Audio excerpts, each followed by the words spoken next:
تانية إعدادي، أهلا بيكم. أتمنى الجميع يكون بخير وصحة وسعادة. وصلنا مع بعضين يا أولاد لأول درس في الوحدة الرابعة بعنوان روائع حضارتنا الإسلامية في الحكم والإدارة. إيه اللي هنقدر نتعلمه من درس النهاردة؟ أقول لك هنتعلم الأسس اللي قامت عليها الحضارة الإسلامية، وهنعرف يعني إيه المقصود بكلمة حضارة وكلمة خلافة وكلمة وزارة وأسطول وجزية، وهنفسر إزاي الدين الإسلامي والحضارة الإسلامية انفتحت على الثقافات والحضارات الأخرى واستفادت منها وفادتها. بس قبل ما نبتدي وندخل في الدرس ما ننساش اللي مش عامل لايك وعامل اشتراك في القناة يعمل لايك ويشترك في القناة عشان يتابع الفيديوهات والدروس اللي بنقدمها على قناة فكرة. يلا بينا على بركة الله. النهاردة هنشرح الدرس بالكامل زي ما احنا متعودين، وهنحل الأسئلة الخاصة بكتاب المدرسة اللي هي أهم أسئلة. يلا بينا. الحضارة الإسلامية يا ولاد وقت ما جت للناس في وقت بيسودوا الجهل والظلم والقهر والاستعباد. عشان كده هنلاقي ان الناس من جميع انحاء الكرة الارضية اقبلوا عشان يستفيدوا من الحضارة دي، يستفيدوا منها بقى في المجالات السياسية والاقتصادية والاجتماعية والعلمية. عشان كده الحضارة الإسلامية ولاد تعتبر أعظم حضارة عرفتها البشرية، والسبب في كده أقول لك لأن الحضارة الإسلامية جت للناس في وقت كان بيسود فيه الجهل والظلم والقهر والاستعباد. عشان كده هنلاقي ان الناس والمجتمعات أقبلوا إن هم يستفيدوا من الحضارة الإسلامية دي في المجالات بقى السياسية والاقتصادية والاجتماعية والعلمية. طيب جميل جدا. كل حضارة في الدنيا يا ولاد قامت على أسس، يعني كان في أسس وقواعد الحضارة كانت بتستند عليها. إيه هي بقى الأسس والقواعد اللي الحضارة الإسلامية كانت بتستند عليها وعملت منها أعظم حضارة عرفتها البشرية؟ أقول لك رقم واحد من اسمها كده الحضارة الإسلامية. الحضارة الإسلامية يا ولاد ارتبطت بمبادئ الدين الإسلامي، ومبادئ الدين الإسلامي كانت بتعتمد على المبادئ السمحة والروحية والأخلاقية. يبقى رقم واحد لأنها كانت بترتبط بمبادئ الدين الإسلامي السمحة الروحية الأخلاقية. رقم اتنين يا ولاد ودي مهمة جدا، الحضارة الإسلامية حافظت على اللغة العربية. يبقى رقم اتنين بسبب محافظتها على اللغة العربية. طيب ليه يا ترى الإسلام أو الحضارة الإسلامية كانت بتحافظ قوي على اللغة العربية كده؟ مش بس كده يا ولاد، هنلاقي ان العرب تمسكوا باللغة العربية وحافظوا عليها ونشروها في كل البلاد اللي كانوا بيفتحوها. عشان كده هنلاقي ان الناس اقبلوا على تعلم اللغة العربية دي. طيب ليه؟ اكيد في اسباب، يعني بما تفسر تمسك العرب بلغتهم العربية. اقول لك رقم واحد لانها لغة القرآن الكريم. اللغة العربية يا ولاد كانت اللغة اللي تحدث وتكلم بيها الله في القرآن الكريم. رقم اتنين اللغة العربية كانت أداة لتحصيل العلوم المختلفة. يعني ايه الكلام ده؟ هنلاقي يا ولاد ان المسلمين ما كانوش مقتصرين بس ان هم يتعلموا اللغات العربية ويتعلموا الحضارة الإسلامية بس، لا دول كانوا كمان بيتعلموا اللغات الأخرى، وكانوا كمان بيستفيدوا من علوم الآخرين ومن الإنجازات الحضارية اللي جت قبل الحضارة الإسلامية. عشان كده هنلاقي ان الكتب والحضارة اللي قبل الحضارة الإسلامية تمت ترجمتها إلى اللغة العربية، وده كان سبب من أسباب محافظة العرب على لغتهم العربية. رقم 3 بقى يا ولاد في الأسس اللي قامت عليها الحضارة الإسلامية وهي اهتمامها بالعلم.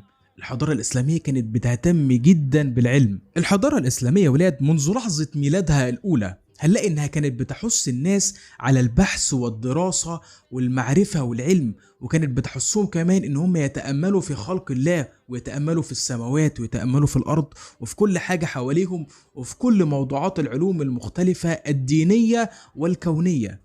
طيب رقم 4 يا ولاد ودي مهمة جدا، هنلاقي ان الحضارة الإسلامية استندت على قواعد أخلاقية. هنلاقي يا ولاد ان القواعد الأخلاقية اللي استندت عليها الحضارة الإسلامية زي مثلا العدل والمساواة، وانها كانت بتحث الناس على التعايش مع الآخرين مهما كانت ديانتهم بقى، سواء اختلفوا معانا في الديانة بتاعتنا او في الجنس بتاعنا او في اللون بتاعنا، لازم نعيش معاهم في مساواة وتسامح وعدل. فهنلاقي يا ولاد ان حرية التسامح والتعايش مع الآخرين كانت من أهم القواعد اللي استندت عليها الحضارة الإسلامية في كل مجالات حياتها. رقم 5 وأخيرا في أسس قيام الحضارة الإسلامية وهي انفتاحها على الحضارات الأخرى. الحضارة الإسلامية ولاد كانت منفتحة على جميع الحضارات الأخرى. هنلاقي أولاد إن الحضارة الإسلامية اطلعت على الحضارة الفارسية واطلعت كمان على الحضارة الهندية واليونانية والرومانية، وخدت منها علوم زي مثلا علوم الفلك والرياضيات والكيمياء والطب والأدب. مش بس كده، اقول لك الحضاره الاسلاميه اضافت للحضارات الاخرى وطورتها. مش بس كده يا ولاد، التطور اللي الحضاره الاسلاميه ضافته في الحضارات الاخرى ده جعل منها صوره ابداعيه جديده. الصوره الابداعيه الجديده دي يا ولاد كانت نواه لبناء الحضاره الاوروبيه الحديثه المعروفه حاليا. يعني الحضاره الاسلاميه اعتبرت هي النواه لبناء الحضاره الاوروبيه الحديثه المتعارفه الان. طيب لحد هنا جميل جدا. الحياة السياسية. الحياة السياسية يا ولاد بقى في الحضارة الإسلامية كانت شكلها عامل إزاي؟ زي مثلا نظام الحكم والإدارة. نظام الحكم والإدارة يا ولاد في الدولة الإسلامية والحضارة الإسلامية كان بيستند على 8 عناصر. أول عنصر معانا يا ولاد وهو الخلافة، تاني عنصر وهو الوزارة، تالت عنصر وهو الإمارة، رابع عنصر وهو الدواوين، خامس عنصر وهو الحزبة، سادس عنصر وهو الشرطة، سابع عنصر وهو القضاء، تامن عنصر وهو الجيش والأسطول. هناخد كل عنصر منهم على استفاضة. طيب أول عنصر معانا وهو الخلافة. بعد وفاة الرسول صلى الله عليه وسلم يا ولاد ما كانش فيه وقتها حاكم للدولة، فعشان كده هنلاقي ان الرسول صلى الله عليه وسلم ترك الامر شورى بين المسلمين عشان يختاروا الحاكم بتاعهم، والمسلمين اجتمعوا على تولية الخليفة ابو بكر الصديق هو قائد للدولة الاسلامية. والمسلمين بعد كده صاروا بمبدأ الشورى ده على كل الخلفاء اللي جم بعد ابو بكر الصديق. يعني بعد ابو بكر الصديق اتفق المسلمين برضو على مبدأ الشورى في اختيار الخليفة عمر بن الخطاب، وبعد الخليفة عمر بن الخطاب جاء الخليفة عثمان بن عفان، وبعد الخليفة عثمان بن عفان جاء الخليفة علي بن أبي طالب. وهنلاقي أولاد إن الصحابة دول صاروا على النهج بتاع النبي محمد صلى الله عليه وسلم، عشان كده هنلاقي إن العهد بتاعهم اتميز بالزهد في المأكل والملبس والمسكن. طيب يعني إيه بقى خلافة بوجه عام؟ الخلافة هي الرئاسة العامة في كل أمور الدين والدنيا نيابة عن الرسول صلى الله عليه وسلم. طيب جميل جدا. رقم 2 معانا وهي الوزارة. كلمة وزارة يا ولاد بالمعنى الحرفي ما تعرفتش في عهد النبي محمد ولا في عهد الخلفاء الراشدين اللي جم بعد النبي محمد صلى الله عليه وسلم. كلمة الوزارة تم الاعتراف بها رسميا في عهد الدولة العباسية، هي أول دولة تعترف بكلمة الوزير. بس هنلاقي إن الوزارة كانت معروفة بمعنى الاستشارة، يعني هنلاقي إن في عهد النبي محمد صلى الله عليه وسلم كان بيستشير الصحابي الجليل أبو بكر الصديق عشان يقوم ببعض الأعمال نيابة عنه. وهنلاقي إن في عهد الخليفة عمر بن الخطاب كان بيستعين الخليفة عمر بن الخطاب بعثمان بن عفان وعلي بن أبي طالب في إن هم يديروا بعض الأمور الخاصة بالحكم في الدولة وقت حكمه. يعني هنلاقي إن الدولة الإسلامية لحد وقت الدولة الأموية كانوا بيستعينوا بمستشارين ليهم ومعاونين ليهم عشان يعاونوهم في أمور الخلافة، لحد ما تم الاعتراف بالوزير أو الوزارة بشكل رسمي في عهد الدولة العباسية. طيب ثالث حاجة معانا وهي الإمارة. الإمارة يا ولاد كانت معروفة من ساعة عهد النبي محمد صلى الله عليه وسلم. هنلاقي إن سيدنا محمد يا ولاد كان بيرسل العمال والولاة للمدن والقبائل اللي دخلها الدين الإسلامي عشان يعلموا الناس أمور دينهم وحياتهم، واستمر الوضع ده لحد عهد أبي بكر الصديق اللي جه بعد النبي محمد صلى الله عليه وسلم.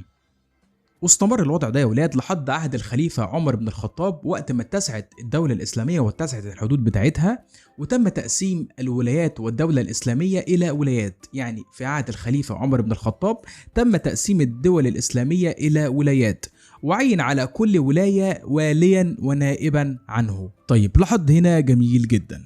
رابعا الدواوين. طيب الدواوين يا ولاد نشأت امتى؟ اقول لك الدواوين نشأت في عهد الخليفة عمر بن الخطاب. طيب ليه يا ترى نشأت الدواوين؟ ويعني ايه دواوين؟ او ممكن نطرح هنا بما تفسر نشأة الدواوين في عهد الخليفة عمر بن الخطاب. اقول لك رقم 1 بسبب اتساع الدولة الإسلامية. رقم 2 اقول لك بسبب كثرة الامور المتعلقة بالمجالات السياسية والعسكرية والاقتصادية والاجتماعية. فعشان كده يا ولاد هنلاقي ان في دواوين كتير انشئت في عهد الخلفاء. فهنلاقي يا ولاد ان في عهد الخليفة عمر بن الخطاب تم انشاء 2 من الدواوين، هو ديوان الجند وديوان الخراج. وبعد ما الدولة الإسلامية زادت في التوسع أكتر في عهد الدول الأموية والعباسية ظهرت وقتها دواوين جديدة. طيب تعالوا ناخدهم كده مع بعضينا واحدة واحدة. احنا قلنا في عهد الخلفاء الراشدين في عهد الخليفة عمر بن الخطاب ظهر 2 من الدواوين. الديوان الأول هو يا ولاد ديوان الجند، الديوان الثاني وهو ديوان الخراج. ديوان الجند ده يا ولاد كان بيختص ان هو بيجمع اسماء الجنود وكان بيشوف كل جندي عليه ايه وليه ايه. طيب ديوان الخراج يا ولاد كان بيختص انه بيجمع الضرائب على كل حاجة بتنتجها الارض الزراعية عشان ينفقوا منها على موارد الدولة. طيب الدواوين بقى اللي ظهرت في عهد الدولة الأموية، في 2 من الدواوين ظهروا في عهد الدولة الأموية. الديوان رقم 1 ديوان الرسائل، ديوان رقم 2 ديوان الصداقات. ديوان الرسائل يا ولاد كان بيختص بالمراسلات اللي الخليفة بيرسلها للولاة بتوعه. ديوان 2 ديوان الصداقات ده كان بيختص بجمع الزكاة وتوزيعها على المحتاجين. طيب الدواوين اللي ظهرت بقى في عهد الدولة العباسية، الديوان رقم 1 وهو احفظ اسمه عشان اسمه رخم شوية، ديوان الجهبذة، ديوان الجهبذة. والديوان رقم 2 ديوان الأحداث. ديوان الجهبذة يا ولاد ده كان بيختص بأمور أهل الذمة، وديوان الأحداث ده كان بيختص بجرائم الأطفال. طيب رقم 5 معانا يا ولاد في نظام الحكم والإدارة وهي الحسبة. في عهد الخليفة عمر بن الخطاب يا ولاد كان بيخرج بنفسه في الأسواق عشان يراقب الناس بتتعامل ازاي في السوق ويراقب الموازين، وكان بيأمر الناس انهم يلتزموا بالآداب العامة. واستمرت مراقبة الأسواق دي يا ولاد في عهد الدولة الأموية، بعد كده تطورت في عهد الدولة العباسية وأصبحت وظيفة رسمية بيتم تعيين صاحبها في المنصب وبيطلق عليه اسم المحتسب. طيب سادس حاجة وهي الشرطة. الشرطة دي يا ولاد عبارة عن جنود كان بيستعين بيهم الخليفة أو الوالي عشان يحفظ الأمان والنظام ويقضي على الفساد. وهنلاقي يا ولاد إن الشرطة دي اتنظمت في عهد الخليفة علي بن أبي طالب، وكان القائد بتاع الشرطة ده بيلقب باسم صاحب الشرطة. وبعد كده يا ولاد هنلاقي إن الوظيفة دي اتطورت في عهد أو في العصر الأموي والعباسي، وأصبح صاحب الشرطة دي يا ولاد ليه سلطات واسعة جدا. طيب جميل جدا. سابع حاجة معانا وهي القضاء. القضاء يا ولاد أول ما ابتدى في الدولة الإسلامية كان في عهد النبي محمد صلى الله عليه وسلم. كان وقتها النبي محمد هو اللي بيحكم بين الناس بما أنزل الله، كان بيحكم بالإسلام، فما كانش بيفرق حكمه بين غني وفقير، وما كانش بيفرق ما بين حاكم ومحكوم. الكل وقتها عنده كان سواسية، الكل وقتها كان في ظل الإسلام واحد، وأمام القضاء وأمام القانون واحد. ولكن بقى أولاد مع اتساع الدولة الإسلامية لحد عهد الخليفة عمر بن الخطاب كان وقتها في كل ولاية قاضي خاص بيها. واستمر القضاء يا ولاد في عهد الدولة الإسلامية وفي عهد الدول الأموية والعباسية بيحكم بكتاب الله وسنة النبي محمد صلى الله عليه وسلم، وكان الخلفاء يا ولاد ما بيتدخلوش أبدا في حكم القضاء. طيب جميل جدا. ثامنا وأخيرا معانا وهو الجيش والأسطول. طيب النبي محمد صلى الله عليه وسلم يا ولاد اهتم ان هو يدرب ويجهز جيش قوي جدا عشان يدافع بيه عن الدين الاسلامي، خصوصا بعد ما جاله امر الهي ونزل في ايات القرآن بالدفاع عن الدين الاسلامي. وكان النبي محمد صلى الله عليه وسلم يا ولاد هو القائد الاعلى للجيش ده، وكان بيشرف عليه وبينظم له بمساعدة اصحابه. وكان يا ولاد الالتحاق في الجيش الاسلامي ده كان اختياري، وكان حبا في الشهادة في سبيل الله. ولكن بقى أولاد مع اتساع الدولة الإسلامية والرغبة في التوسع والفتوحات، وكان وقتها في عهد الخليفة عمر بن الخطاب اتنظم الجيش ده لأنه كان جيش كبير جدا، وأنشأ ليه ديوان الجند. ديوان الجند ده يا ولاد بقى كان بيتولى تسجيل أسماء المتطوعين والراغبين في الدخول للجيش الإسلامي والجهاد في سبيل الله، وكان بيحدد الرواتب بتاعتهم. بعد كده يا ولاد في عهد الدولتين الأموية والعباسية أدخل نظام التجنيد الإجباري في الجيش. طيب عندنا كمان يا ولاد الأسطول الإسلامي. لازم تبقى عارف الأسطول الإسلامي أول من أنشأه هو الخليفة عثمان بن عفان. طيب ليه يا ترى؟ ليه الخليفة عثمان بن عفان أنشأ الأسطول الإسلامي؟ هنلاقي يا ولاد إن من أسباب إنشاء الأسطول الإسلامي هو تأمين حدود الدولة الإسلامية في مصر وبلاد الشام. من إيه بقى؟ أقول لك من غارات الدولة البيزنطية. عشان كده هنلاقي ان الاسطول الاسلامي نجح ان هو يصد هجمات الدولة البيزنطية وينتصر عليها في معركة ذات الصواري.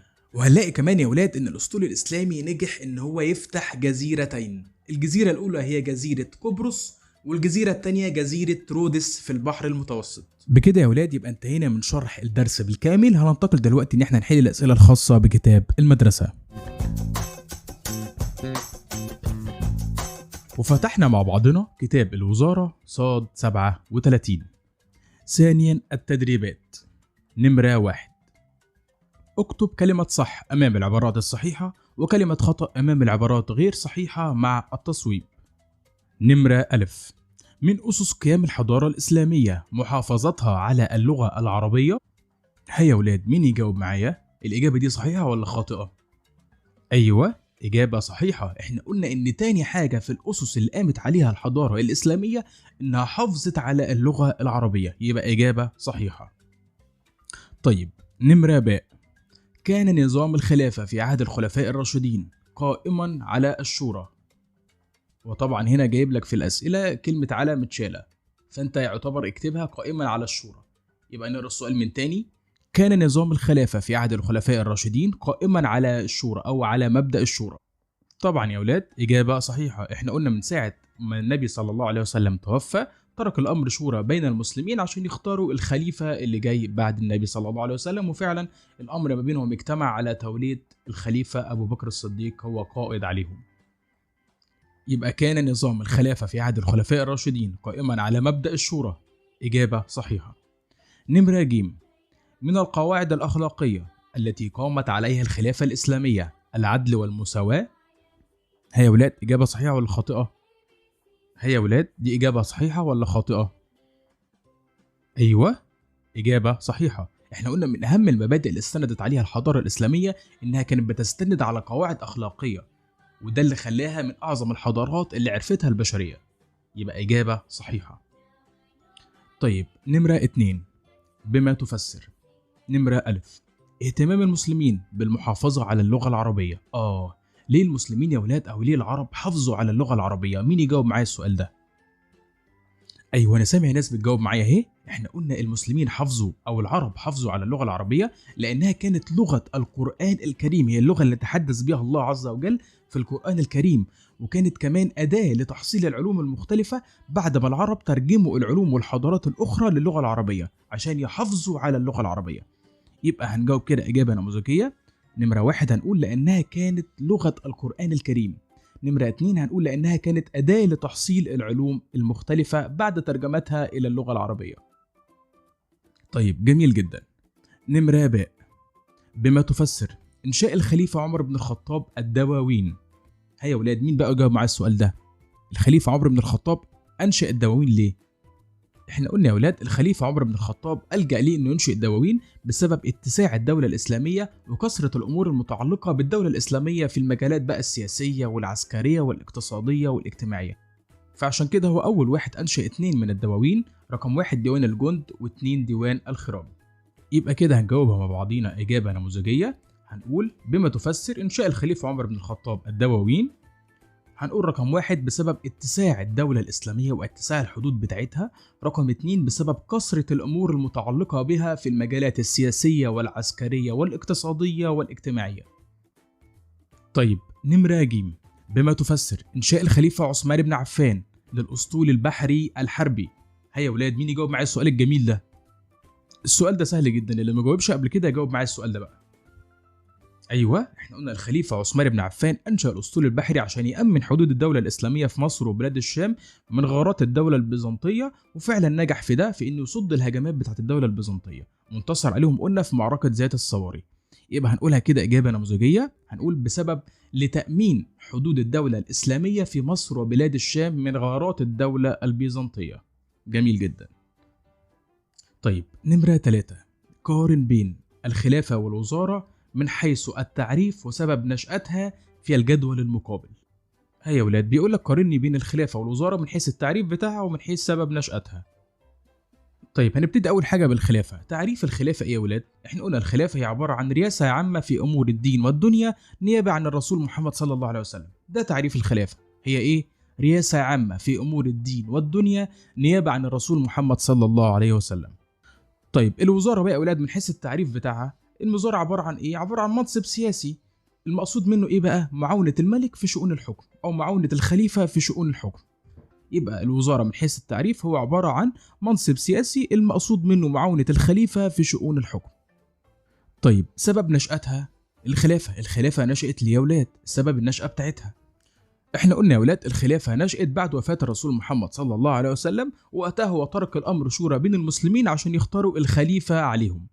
فسبب النشأة بسبب وفاة النبي محمد صلى الله عليه وسلم، وعندها ترك الأمر شورى بين المسلمين ليختاروا الخليفة عليهم. طيب الوزارة بقى سبب نشأتها، الوزارة نشأت ليه؟ احنا قلنا يا ولاد الوزارة دي كانت موجودة من قبل النبي محمد صلى الله عليه وسلم، بس ما كانتش بالمعنى الحرفي ليها، يعني ما كانش المنصب بتاعها أو صاحب المنصب ما كانش اسمه وزير، بس كان مستشار أو معاون للخليفة أو للحاكم. وقلنا كمان يا ولاد ان النبي محمد صلى الله عليه وسلم كان بيستعين باصحابه، زي مثلا الخليفه ابو بكر الصديق اللي جه بعديه كان بيستعين بيه قبل ما يبقى خليفه عشان يقوم ببعض الاعمال نيابه عنه. وكان وقتها كمان الخليفه عمر بن الخطاب كان بيستعين بعثمان بن عفان وعلي بن ابي طالب في انهم يديروا بعض الامور الخاصه بالحكم في وقت حكمه. بس المناصب بتاعتهم ما كانتش معروفه بالمعنى الحرفي للوزير، كانوا مستشارين او معاونين للخليفه نفسه، لحد قلنا ما تم الاعتراف رسمي بالوزاره في عهد الدوله العباسيه. بقى منصب المستشار ده او المعاون بقى اسمه وزير، اعترف بيه رسمي امتى؟ في عهد الدوله العباسيه. يبقى الاجابه النموذجيه لسبب نشاتها بسبب معاونه الخليفه او الحاكم في اداره الحكم، وتم الاعتراف بها رسميا في عهد الدوله العباسيه. طيب لحد هنا جميل جدا. نمره 4، ما النتائج التي ترتبت على؟ نمره ألف، وفاة الرسول محمد صلى الله عليه وسلم دون أن يعين من يخلفه. احنا قلنا بعد النبي محمد صلى الله عليه وسلم ما توفى يا أولاد أصبح الأمر شورى بين المسلمين ليختاروا من يتولى أمورهم بعد وفاته. يبقى الإجابة النموذجية أصبح الأمر شورى بين المسلمين ليختاروا من يتولى أمورهم بعد وفاته. ومنذ وفاة النبي محمد صلى الله عليه وسلم أصبح أي حاكم أو أي خليفة يجي يبقى عن طريق الانتخاب والشورى بين المسلمين. طيب جميل جدا. نمرة باء، ما النتائج التي ترتبت على اتساع الدولة في عهد الخليفة عمر بن الخطاب رضي الله عنه؟ هيا يا ولاد مين يجاوب معايا السؤال ده؟ السؤال ده سؤال ذكاء، خد بالك، وفي منه شقين في الدرس، يعني الإجابتين متوزعة على الدرس مش إجابة واحدة. الإجابة الأولى موجودة في الإمارة والإجابة الثانية موجودة في الدواوين يا ولاد. احنا قلنا يا ولاد لما الدولة الإسلامية اتسعت الخليفة قسم الدولة لولايات وعين على كل ولاية منها نائب ليه. وبرضه يا ولاد لما اتسعت الدولة الإسلامية اضطر الخليفة عمر بن الخطاب إنه ينشئ الدواوين. طبعا الخليفة عمر بن الخطاب أنشأ الدواوين بسبب اتساع الدولة الإسلامية وطبعا الأمور المتعلقة بالدولة في المجالات السياسية والعسكرية والاقتصادية والاجتماعية. يبقى كده الإجابة النموذجية، ما النتائج التي ترتبت على اتساع الدولة الإسلامية في عهد الخليفة عمر بن الخطاب رضي الله عنه؟ هنقول له رقم 1، تم تقسيم الدولة الإسلامية إلى ولايات وعين على كل ولاية منها نائب للخليفة. نمرة 2 هنقول له نشأة الدواوين. طيب احنا كده يا ولاد انتهينا من شرح الدرس وحل الأسئلة بالكامل. انت دلوقتي هتحل الأسئلة مع نفسك كده بالورقة والقلم بشكل تحريري عشان تتأكد ان الإجابات ثبتت في مخك. وأتمنى اللي ما عملش لايك واشتراك في القناة يعمل لايك واشتراك في القناة، واعملوا لي كده كومنت جميل قولوا لي انتوا فهمتوا ايه وايه الحاجات اللي كانت صعبة عليكم. واتمنى ان شاء الله تتابعوني في الفيديوهات الجاية، والسلام عليكم ورحمة الله وبركاته.